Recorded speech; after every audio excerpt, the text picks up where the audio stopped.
Welcome to பிரணி creation. இன்றைக்கி நம்ம பார்க்க போகிறது ஒரு கேரளா டிஷ் தான் கலத்தப்பம். இதுக்கு வந்து பச்சரிசி ஊற வச்சு எடுத்து அதையும் ஆட் பண்ணிக்கிட்டோம் மிக்ஸி ஜாரில். இது கூட பேக்கிங் பவுடர் ஆட் பண்ணிக்கிட்டோம், அப்புறம் ரைஸ் எடுத்து ஆட் பண்ணிக்கிட்டோம், சாதம், அதுக்கப்புறம் ஜீரகம், அதுக்கப்புறம் வந்து ஒரு ஏலக்காய் போட்டிருக்கோம், கொஞ்சோண்டு சால்ட் போட்டிருக்கோம், வெள்ளத்தை வந்து தண்ணி ஊற்றி கரைச்சி எடுத்துக்கிட்டாச்சு. இந்த மிக்சிங் வந்து தோசை மாவு பதம் மாதிரி அரைச்சி எடுத்தாச்சு. அந்த தோசை மாவு பதம் அரைச்சி எடுத்ததில் வெள்ளை கரைசலை வந்து ஃபில்ட்ரு பண்ணி ஊற்றிக்கிட்டோம். அதை நல்லா மிக்ஸ் பண்ணி எடுத்துக்கிறணும்.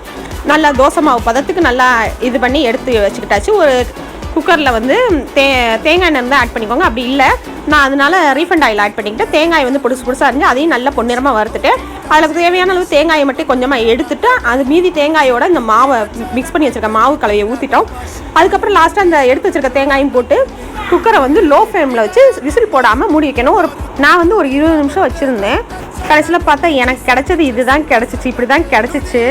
நல்லா அடி பிடிச்சிருச்சு.